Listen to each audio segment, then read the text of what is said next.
It was supposed to be just breakfast. That's it. 2 eggs, toast, some polite conversation. Maybe a chance to feel like a couple again, if only for an hour. I wasn't expecting a miracle. I knew things had been off for a while, like living with a roommate I barely knew. But there's a kind of peace that sometimes settles over a Saturday morning, and I thought, maybe we could find some common ground in it. At least pretend. I picked the cafe myself. Bright, quiet, not the kind of place that encouraged long stares into phones or dramatic exits. There was something almost too gentle about the music playing overhead, and for some reason, I remember the smell of cinnamon the moment I walked in. Haley was already there, sitting by the window, her sunglasses on top of her head, like she wasn't planning to stay long. She had her phone in one hand and a half-drunk matcha latte in the other. No smile when she saw me, just a quick glance and back to the screen. It used to bother me the way she barely acknowledged me when I entered a room, but by that point, I'd gotten used to being an afterthought. "Hey," I said, sliding into the seat across from her. "Morning," she muttered without looking up. Her fingers were flying over the keyboard, and whatever was on that screen was way more interesting than I'd ever been lately. I picked up a menu, not really reading it. I already knew what I was going to order, same thing I always got. Haley hated that about me. She said I wasn't adventurous enough. I always thought sticking to what worked was smart, reliable. The waitress came over, a girl in her 20s with tired eyes and a soft smile. I placed our order. Haley nodded absently when I said her usual. Then her phone buzzed again, and again. This time, she reached for it like it was on fire, tilted the screen away from me like I hadn't just watched her do it. Then, out of nowhere, she let out this sharp, loud laugh. It was theatrical, almost, like she wanted someone to hear it, and apparently someone did. "I swear," Haley said, voice rising above the polite murmur of the cafe, "I'd gladly date someone better." I blinked, not because I misunderstood her, but because I wasn't sure I heard her right. Better than who? There was a pause, a beat of silence around us like the cafe collectively held its breath. And then, from behind me, a low chuckle. I turned. A man was sitting alone at the table behind us. He wasn't reading, didn't have food in front of him, just a cup of espresso, half full, and a smirk on his face like he'd just scored a point in a game I didn't know we were playing. He was probably in his late 30s, clean-cut, casually dressed but expensive-looking. I didn't recognize him, and I sure as hell hadn't invited him into my breakfast. But there was this moment, this exchange of glances between him and Haley, that was impossible to ignore. Not long, not obvious, just familiar. Haley brushed a lock of hair behind her ear and looked down at her phone, smiling. "What was that?" I asked, keeping my voice even. "What?" she replied, like nothing had happened. "That comment, that laugh, that guy behind us." She waved a hand like she was swatting a mosquito. "Oh my God, Jack. It's nothing. He's just a friend.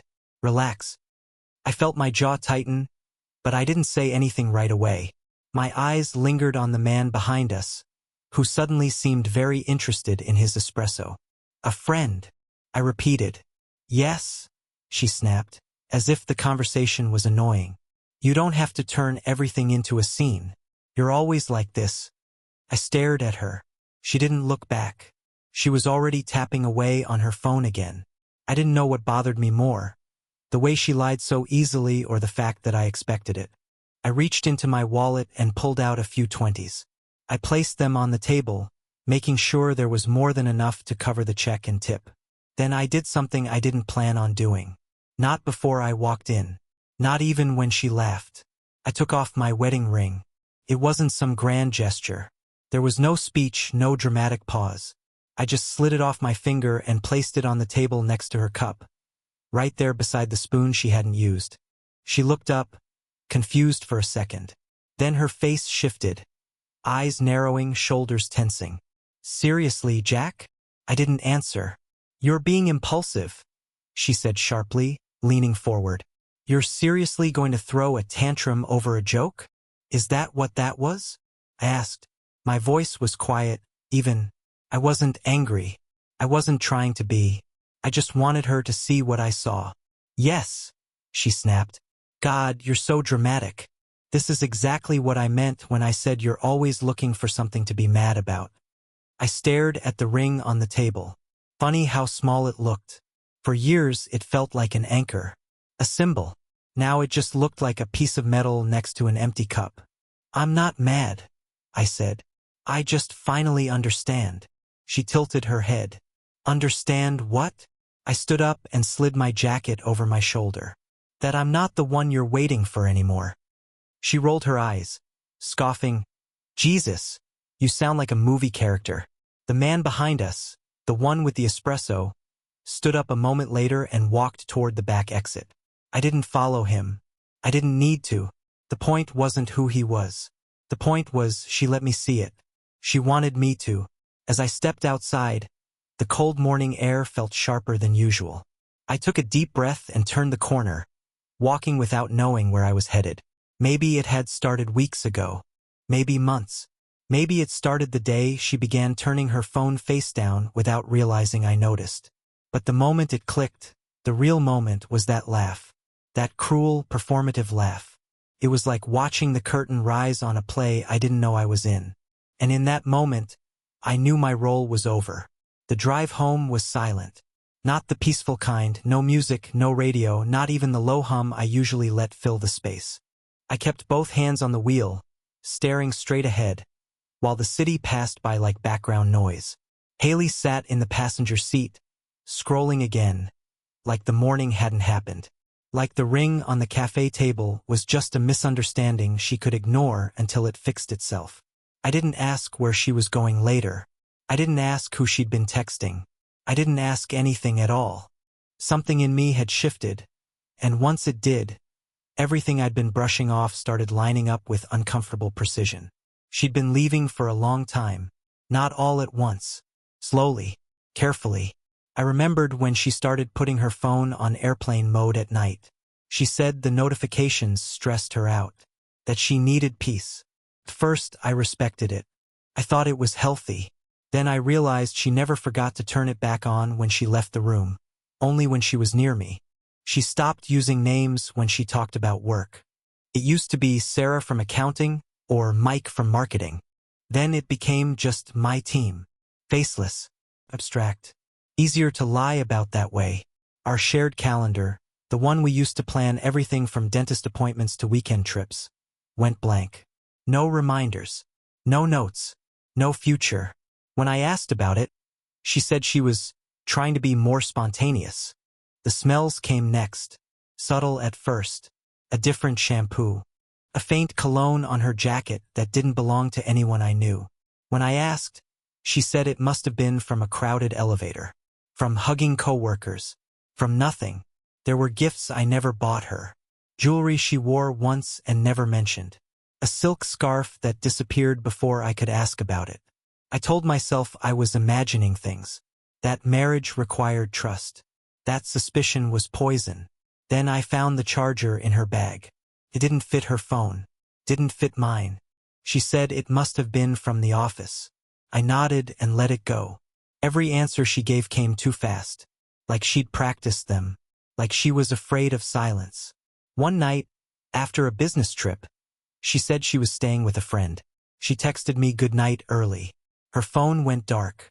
Around midnight, I looked out the window and saw a car parked down the street. Engine off. Lights out. It didn't belong to anyone in the neighborhood. She came home the next morning like nothing happened. Smiling. Relaxed. Carrying a coffee mug that wasn't ours. She smelled like a shower gel I didn't recognize. Clean. Sharp. Unfamiliar. She kissed my cheek and said she missed me. I remember standing there, holding my own coffee, wondering why something that small made my stomach drop. Back then, I still doubted myself. I thought maybe I was tired. Maybe I was insecure. Maybe this was just what marriages turned into if you weren't careful. Now, sitting in the car beside her, watching her reflection in the window, I didn't doubt anymore. She wasn't slipping away. She had already gone. She just hadn't told me yet. When we pulled into the driveway, she grabbed her bag and got out without a word. I stayed in the car for a moment longer, engine running, staring at the house we'd bought together. It looked the same as it always had. Solid. Stable. But I finally understood something I should have seen sooner. People don't leave all at once. They pack quietly. It happened a week later. No warnings. No calls. No slow build-up like the rest of it. Just a moment, an ordinary afternoon, and then the kind of silence that slams down like a curtain when the play's over. I'd gone home to grab some documents I'd left on my desk. Work had been chaotic that week, and I was running late for a meeting. Normally, I'd text Haley to let her know I was swinging by, but we hadn't spoken much since the cafe. Just polite check-ins. Like coworkers sharing an office neither of them wanted to decorate. Her car was in the driveway. At first, I hesitated. I almost backed out, decided to come back later. But something made me go in. Not suspicion. Not anger. Just a strange, quiet instinct. The kind that doesn't yell but nudges. Parked. Got out. Took the spare key from the glove box. The house was still. No music. No footsteps. The kind of quiet that feels too careful. I walked in through the side door, past the kitchen, down the hallway. And then I heard it. Not voices. Not footsteps. Running water. When I turned the corner into the kitchen, I stopped dead in my tracks. There was a man standing by the sink. He wasn't startled. At least not right away. He had Haley's phone in his hand, casually scrolling through something while he filled a glass with water. He looked like he'd done it 100 times before. He looked like he belonged. But he didn't recognize me. Not at first. Then our eyes met, and something shifted in his face. Just for a second. The realization hit him like a flicker in his expression. A subtle calculation of who I was, what I'd seen, and what this now meant. He didn't say hi. He didn't explain. He just stepped away from the sink and set the glass down. Gently, like he didn't want to disturb anything more than he already had. "I didn't know you'd be home," he said, trying to sound neutral. His voice was low, like someone trying to smooth over a cracked floorboard. "Clearly," I replied. He cleared his throat, glanced at the phone in his hand, then placed it neatly on the counter. "Haley asked me to grab some things for her. She said you were out of town." I stared at him. I didn't move, didn't speak. He shifted awkwardly, then reached into a folder on the island and slid it across the granite toward me. "She said it would be easier this way," he added. "Less messy." I looked down. The folder was one of ours, something from the home office. But what was inside wasn't paperwork from a job or receipts or anything routine. Divorce papers. Every page already filled out. Haley's signature neatly in place. No note. No explanation. Just forms. Printed, prepared, coordinated. As if she'd been handling this behind the scenes for weeks. Probably had. He didn't wait for a reaction. He just gave a stiff nod and walked past me. Didn't touch anything. Didn't try to justify himself. He didn't look back. The front door closed behind him like punctuation. I stood there in that kitchen for a long time. The silence was louder now. I ran my fingers over the edge of the folder. My own name printed at the top. Respondent. Clean. Efficient. She hadn't wanted a fight. She'd wanted an exit. Not a confrontation. Not a confession. Just logistics. I opened the folder. Everything was there: asset list, separation terms, suggested dates, even a proposed division of property. I recognized some of the language. She'd used a template. Probably found it online or through a friend. Typed it up herself. There was no anger in the documents. No accusation. Just closure, prepackaged and delivered through a third party. What stunned me wasn't that she was ready to leave. It was how ready she had been for so long, and how little she'd needed me to finish the job. I sat down at the kitchen table and stared at the empty chair across from me. She wasn't coming home to talk. She was already gone. I ran into Nicole by accident. Or maybe it wasn't an accident at all. Just one of those moments where timing decides to stop being cruel for once. It was late afternoon. The kind of gray, slow hour where people drift through grocery aisles without urgency. I was standing in line, staring at nothing, when I heard my name spoken carefully, like the person saying it wasn't sure I wanted to hear it. "Jack." I turned. Nicole stood there holding a basket with a few things in it, her expression tight, uncertain. She looked thinner than I remembered. Tired in a way sleep doesn't fix. "Hey," I said. We stood there for a second, both of us pretending this wasn't awkward. Nicole had been Haley's closest friend for years, brunches, trips, inside jokes I never quite followed. Then, a few months ago, she faded. Fewer mentions. Fewer photos. I'd assumed it was just life pulling people in different directions. She glanced around, then lowered her voice. "Do you have a minute?" I nodded. We stepped outside, leaning against the brick wall near the carts. The wind was sharp, and she folded her arms tightly like she was bracing herself. "I didn't know how to reach you," she said, "and I wasn't sure if I even should." I didn't interrupt. I already felt where this was going. Nicole exhaled slowly. "I knew. For a while." There it was. "I didn't know everything," she added quickly, "but enough." And I told her to stop. More than once. My jaw tightened, but I stayed quiet. "She planned it," Nicole continued. "Not just leaving, but how. She talked about timing, about controlling the narrative, about making sure she didn't look like the bad guy." She pulled out her phone, hesitated, then unlocked it. "I shouldn't show you this," she said, "but you deserve to know." She scrolled, then turned the screen toward me. Messages. Haley asking her to cover for trips. Hotel confirmations booked under her maiden name. Drafts of messages she never sent. Photos staged carefully. Restaurant tables, wine glasses, sunsets. Proof of a life she was already advertising quietly. One message made my chest tighten. "If he finds out," Haley had written, "I'll say he was cold, controlling, emotionally distant. People understand that." Nicole looked sick reading it back. That's when I stopped responding. I couldn't be part of it anymore. I handed the phone back slowly. The air felt heavier now. "She rehearsed fights," Nicole said.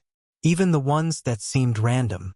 She told me once it was easier if you believed the distance was mutual." I nodded. That explained more than I wanted it to. "I'm sorry," Nicole said softly. "I should have told you sooner." I shook my head. "You did what you could." We stood there in silence. Cars passed. Someone laughed somewhere nearby. Life continuing like nothing had changed. But everything had. Haley hadn't just left. She'd rewritten the story in advance. And now, finally, I had the script. Haley picked the cafe. She picked it like someone choosing the setting for a carefully planned interview. Not a reconciliation. Not even a real conversation. Just a place neutral enough to stage a version of the truth she could live with. It was the kind of cafe she used to roll her eyes at. Cheap coffee, mismatched chairs, chipped mugs. She once called it a place where dreams go to die. Now, apparently it was just low profile enough to feel safe. She arrived 10 minutes early. I knew because I watched from my car. Gray hoodie, no makeup. Hair tied back in a messy bun that looked almost too perfect in its effort to seem effortless. I watched her order something plain, black coffee probably, then take a seat by the window. She stared out at the street like she was in a movie, like someone might be watching her from afar, waiting for the right moment to enter the scene. And I guess someone was. I walked in 3 minutes later. She didn't stand when she saw me, didn't smile, just offered a small nod, like we were acquaintances meeting to discuss something administrative. I took the seat across from her and didn't say anything at first. She broke the silence. "You look tired," she said, and it wasn't kind. It was a line, a way to start with the upper hand. I didn't respond. She picked up her cup, sipped carefully. "I didn't know if you'd actually come." "You asked me to," I said. She nodded. I wanted to explain. I didn't answer. I let her sit in the space she'd created. "I know how it looks," she began. "And I know you're angry, but I never meant to hurt you." She said it like she was reading off a script. Her voice was low, soft, just frayed enough around the edges to sound broken, but still controlled, calculated. I waited. She looked down at her hands, fingers curled around the cup. "I was lost, Jack. Things haven't felt right between us for a long time. You know that. You could have said something, I said. I tried, she replied quickly, too quickly. You never really heard me. There it was. The shift, the reframe, the foundation of her exit strategy. It wasn't betrayal, it was survival. I never planned for this to happen, she continued. I didn't go looking for it, but it made me feel seen.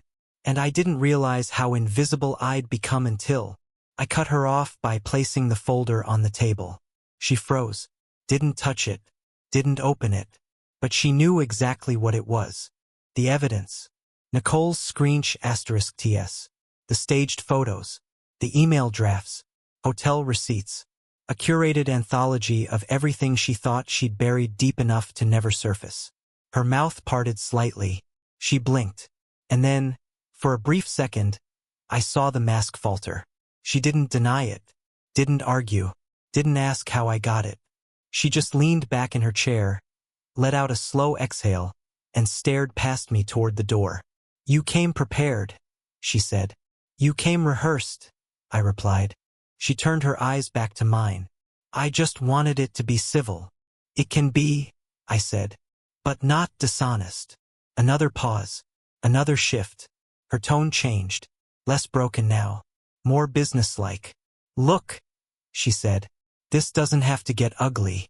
We don't need lawyers. I already signed the papers. You can have the car. I'll take the apartment. We can split the savings or you can keep it. I'm not after anything. And there it was, the final performance. She wasn't here to apologize. She was here to manage fallout. I stared at her for a long time, and for the first time in weeks, I didn't feel confused, or sad, or betrayed. I just felt done. You've been planning this for months, I said quietly. She didn't deny it. You knew how you wanted it to end before it even started. Still no denial. I shook my head, half laughing. You really thought you'd walk out with sympathy. She looked at me sharply. I'm not the villain you think I am. No, I said. You're worse. You're the narrator. That hit. I saw it land. She stood up, pulled her sleeve over her wrist, and slid the folder back toward me. Take care of yourself, she said. And just like that, she walked out. Not in shame, not in rage, in control. At least she thought so. But she was wrong, because now I had her story, and mine was just beginning. A few days later, Haley posted on Instagram. Sunset photo. Melancholy caption. She called it a season of rediscovery. Wrote about finding herself after emotional abandonment. The comments poured in, heart emojis. You're so strong. The usual applause for curated heartbreak. I didn't say anything. Not at first. Then I left a single comment. Should I post the messages or the videos? 15 minutes later, the post vanished. A few of her cheerleaders unfollowed her. A few messaged me privately. That fake image she tried so hard to protect. It crumbled in seconds. She wanted to shape the narrative. I reminded her I still held the truth. The divorce was finalized quietly. No courtroom drama. No drawn-out battle. Just signatures and silence. Haley moved out. I changed the locks, rearranged furniture, reclaimed my space. The house no longer echoed her absence. It exhaled relief. One afternoon, I met Tess, my neighbor, a teacher.